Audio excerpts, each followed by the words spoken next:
नमस्कार प्यारे बच्चों।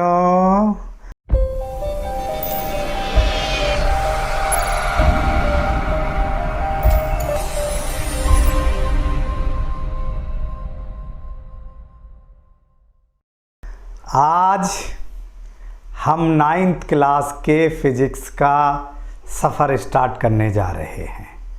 बच्चों, अभी तक आप छोटी क्लासेस में पढ़ के आए हैं तो सारे कॉन्सेप्ट आप साइंस में पढ़ कर के आए हैं। ये आपके लिए पहली सीढ़ी है, पहली स्टेप है। यहाँ साइंस में आप 3 ब्रांचेस में डिवाइडेड कर लेंगे साइंस को।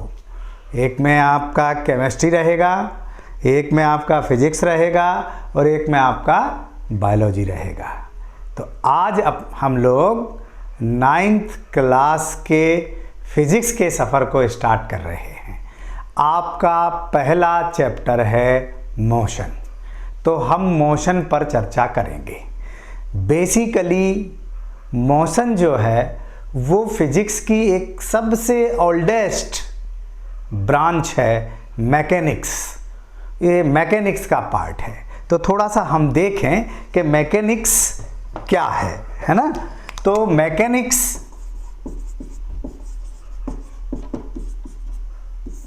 फिजिक्स की वो ब्रांच है जिसमें हम किसी पार्टिकल की पोजीशन, मोशन और फोर्स की स्टडी करते हैं।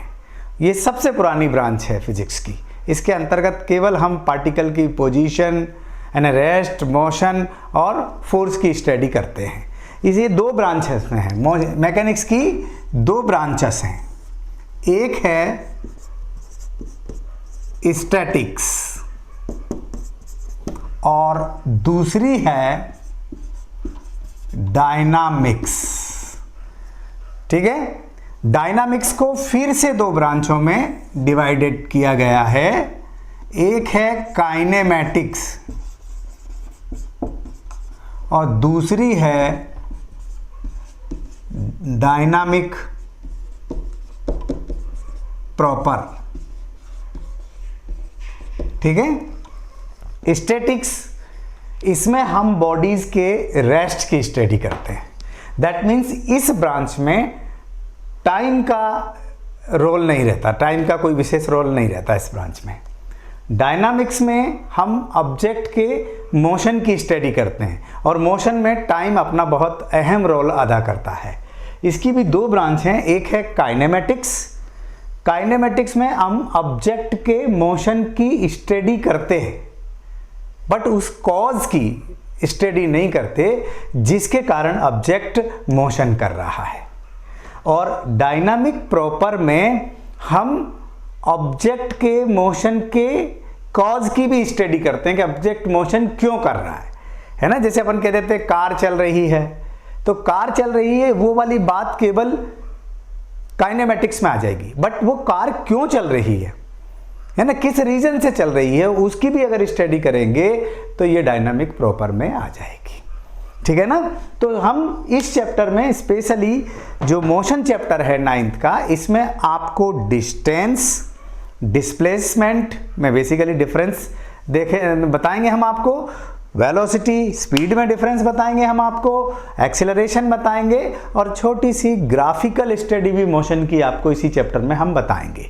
ठीक है। साथ ही साथ न्यूटन्स की जो इक्वेशंस हैं, इक्वेशन ऑफ मोशन, उनकी भी हम इसी चैप्टर में स्टडी करेंगे।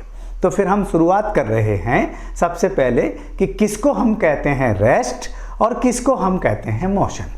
अभी तक तो हम ये पढ़ते चले आए हैं कि when an object does not change our position with respect to time and surrounding, that is called rest. When an object change our position with respect to time and surrounding, that is called motion. तो प्रश्न उठता है, ये time और surrounding क्या? In behaviour आपने sky यानी आकाश में बर्ड्स को, काइट्स को फ्लाइंग होते हुए देखा है, उड़ते हुए देखा है, चलते हुए देखा है। रोड पर आपने जो है स्कूटर्स, वाहन जितने भी चलते हैं, चाहे वो कार हो, बस हो, ट्रक हो, सबको चलते हुए देखा है। जनरली ये कह देना कि एक ऑब्जेक्ट रेस्ट में है, ये स्टेटमेंट अपने आप में पूरा नहीं है, सिमिलरली ये कह देना कि एक ऑब्जेक्ट मोशन कर रहा है या कार मोशन कर रही है, ये भी स्टेटमेंट अपने आप में पूरा नहीं है, क्योंकि ये एक ऑब्जेक्ट को हम रेस्ट और मोशन में भी कह सकते हैं, कि ऑब्जेक्ट को रेस्ट और मोशन में कहा जा सकता है, लेकिन कब और कैसे कहा जा सकता है ये विशेष रोल अदा करता है। किसी भी ऑब्जेक्ट की पोजीशन यानी किसी भी ऑब्जेक्ट का रेस्ट और मोशन एब्सोल्यूट नहीं होता है ना। किसी भी ऑब्जेक्ट को रेस्ट या किसी भी ऑब्जेक्ट के रेस्ट या मोशन को बताने के लिए हमको कोई ना कोई एक पॉइंट को रिस्पेक्ट में लेना पड़ता है, एक फ्रेम को रिस्पेक्ट में लेना पड़ता है, यानी जहां पर खड़े होकर ऑब्जर्वर या हम किसी ऑब्जेक्ट के रेस्ट या मोशन की स्टडी करेंगे, उसको हम कहते हैं पॉइंट ऑफ रेफरेंस, है ना, जिसको मैथमेटिक्स में हम ओरिजिन कह देते हैं। यानी एक ओरिजिन रहेगा जहां से कि किसी ऑब्जेक्ट के रेस्ट या मोशन की स्टडी करोगे, हम उसको कहेंगे पॉइंट ऑफ रेफरेंस या ओरिजिन। जैसे मान लीजिए कि मैं बस स्टैंड पर खड़ा हूं, तो बस स्टैंड हो गया पॉइंट ऑफ रेफरेंस। अब बस स्टैंड से बस चल रही है, तो वो बस का मोशन करना बस स्टैंड के रिस्पेक्ट में देखेंगे हम। या मान लीजिए मैं बस स्टैंड से अलग हट के खड़ा हुआ हूं, मैं जहां खड़ा हुआ हूं वो पॉइंट ऑफ रेफरेंस हो जाएगा। या जिस पर खड़े होकर हम स्टडी कर रहे होते हैं वो चीज कहलाती है फ्रेम ऑफ रेफरेंस। जैसे मैं एस्ट्रोनॉमिकल बॉडीज की स्टडी कर रहा हूं अर्थ पर खड़े होकर के, तो अर्थ फ्रेम ऑफ रेफरेंस है। आपने देखा होगा कोई हम किसी जू वगैरह या कभी सेंचुरी पार्क वगैरह में भ्रमण करने के लिए जाते हैं, तो हमको एक वाहन पर बिठा दिया जाता है और वाहन में से फिर हम देखते हैं सबको। तो वो स्टडी जो आप कर रहे हो एनिमल्स की, वाइल्ड एनिमल्स की स्टडी कर रहे हो, और जिसमें बैठे हो, जिस वैन में आप बैठे हो, वो वैन आपके लिए फ्रेम ऑफ रेफरेंस कहलाती है। या बस में बैठ के आप देख रहे हो बिल्डिंग को, पेड़ को पीछे हटते हुए, तो बस आपकी फ्रेम ऑफ रेफरेंस कहलाती है। यानी मोशन और रेस्ट भी आपको किसी फ्रेम ऑफ रेफरेंस और उसके बेस में कहना पड़ेगा। ऐसा नहीं कह देंगे आपके, वो अपन कहते हैं ना जनरली कि हमारा बच्चा दौड़ में फर्स्ट आया, अपन ने पूछा कि कितने बच्चे दौड़ रहे थे, तो बोले वो अकेला ही दौड़ रहा था।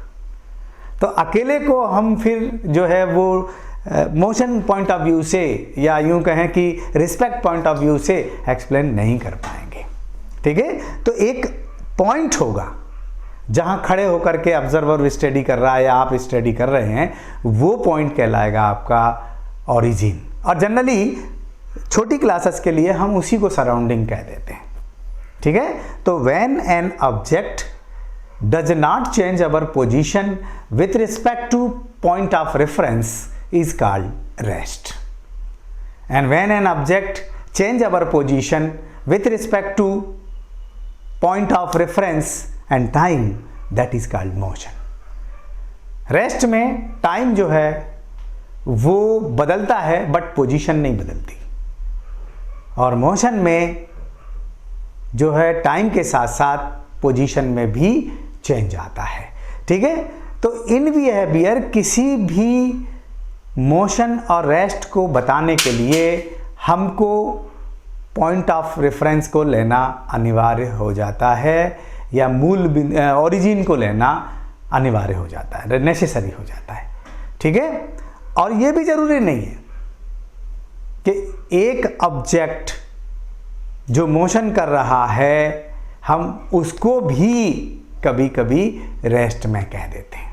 जैसे एक एग्जांपल अपन लेते हैं, रेस्ट वाला ऑब्जेक्ट, तो आपको लगता है कि रेस्ट में, लेकिन वो मोशन करता है, और मोशन वाला ऑब्जेक्ट रेस्ट में रहता है, ऐसा भी इसमें रहता है, लेकिन ये डिपेंड करता है पॉइंट ऑफ रेफरेंस के ऊपर या फ्रेम ऑफ रेफरेंस के ऊपर। अपन एक एग्जांपल उठाते हैं। जैसे मान लीजिए कि हम बस में बैठ करके चलते हैं, तो आपने देखा होगा कि बस में खिड़की में से यदि आप झांकते हैं तो आपको पेड़ पौधे मकान पीछे हटते हुए नजर आते हैं, ठीक है।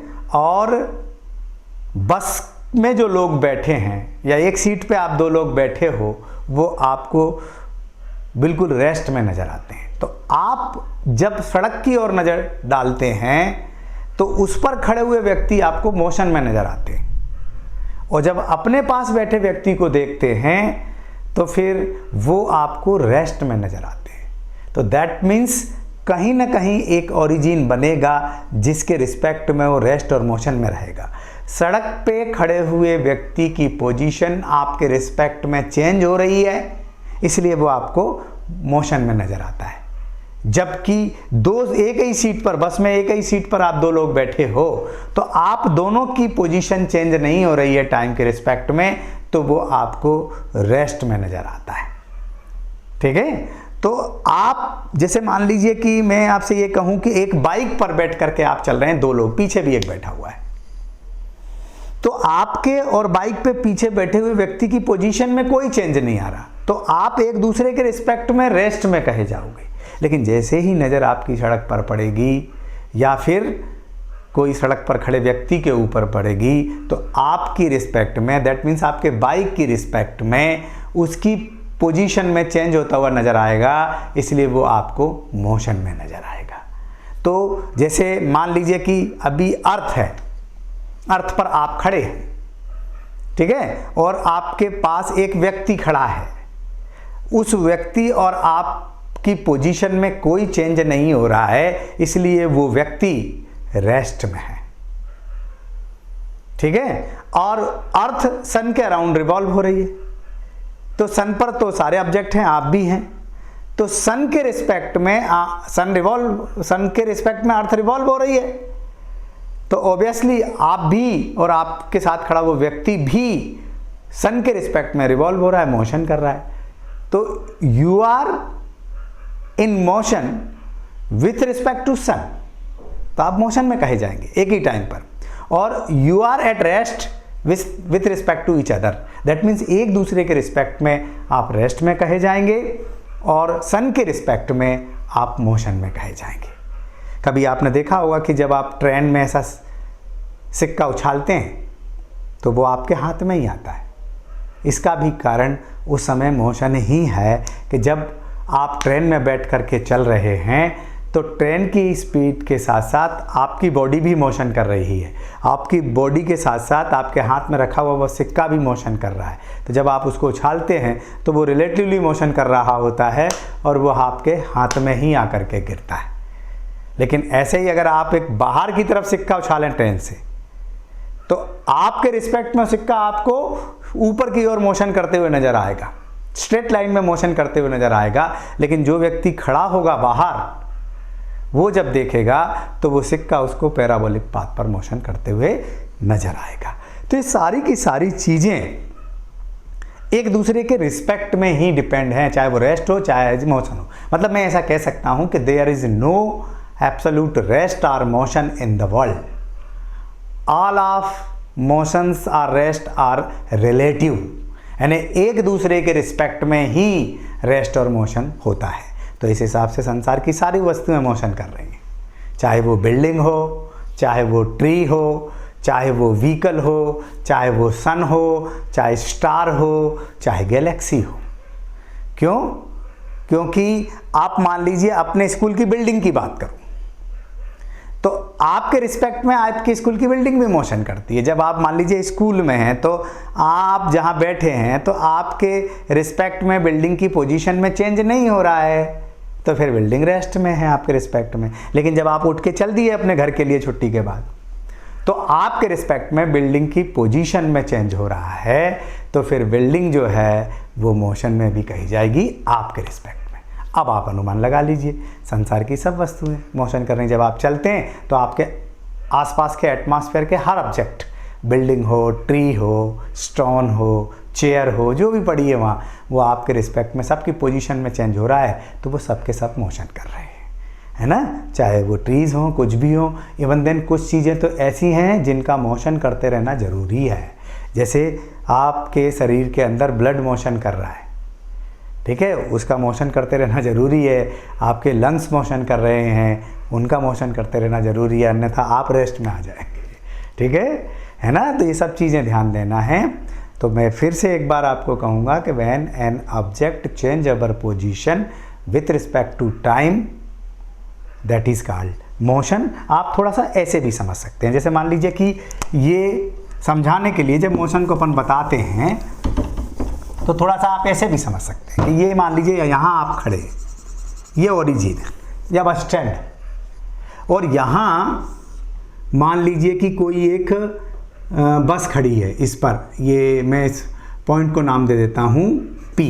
यहाँ कोई एक बस खड़ी है और यहाँ से इसकी कुछ डिस्टेंस है जिसको एल्जेब्रिक फॉर्म में मान लीजिए हम x लिख देते हैं, r लिख देते हैं, y लिख देते हैं। ये यहाँ पर खड़ी है, टाइम बदलता चला जा रहा है लेकिन बस यहीं की यहीं खड़ी है, इसकी पोजीशन में चेंज नहीं हो रहा है, तो फिर हम इसको कह देते हैं कि बस रेस्ट में, या कोई ऑब्जेक्ट है वो रेस्ट में।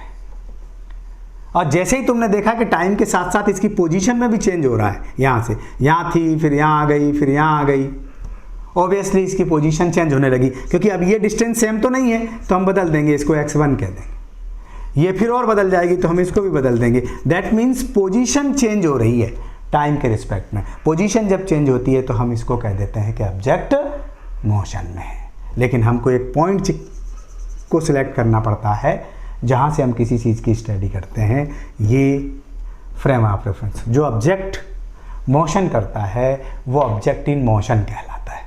तो आप लोगों के लिए एक और आया है जिसको हम पॉइंट ऑब्जेक्ट कहेंगे। पॉइंट ऑब्जेक्ट, पॉइंट ऑब्जेक्ट हम उसको कहते हैं जिसके द्वारा ट्रेवल की गई डिस्टेंस के कंपेयर में उसका साइज बहुत छोटा हो। जैसे आप कार से मोशन कर रहे हैं और आप यहाँ से मान लीजिए कि दिल्ली जा रहे हैं, भोपाल जा रहे हैं, ग्वालियर जा रहे हैं, तो ग्वालियर की डिस्टेंस या भोपाल की डिस्टेंस के कंपेयर में कार का साइज़ बहुत छोटा है, इसलिए हम उस कार को कह देते हैं पॉइंट ऑब्जेक्ट। तो हम यहाँ केवल पॉइंट ऑब्जेक्ट मान करके चलेंगे, इस चैप्टर में उसी की स्टडी करेंगे। ठीक है, तो इसके रिस्पेक्ट में अगर इसकी पोजीशन में चेंज नहीं हो रहा है पॉइंट की या कोई ऑब्जेक्ट की, तो ये रेस्ट में कहलाएगा, और अगर ये पॉइंट में चेंज हो रहा है टाइम के रिस्पेक्ट में तो ये मोशन में कहलाएगी। इसके बाद वाले वीडियो में हम आपको बताएंगे कि कैसे क्या डिस्टेंस और कैसे डिस्प्लेसमेंट ट्रेवल होता है किसी भी ऑब्जेक्ट के द्वारा। ठीक है।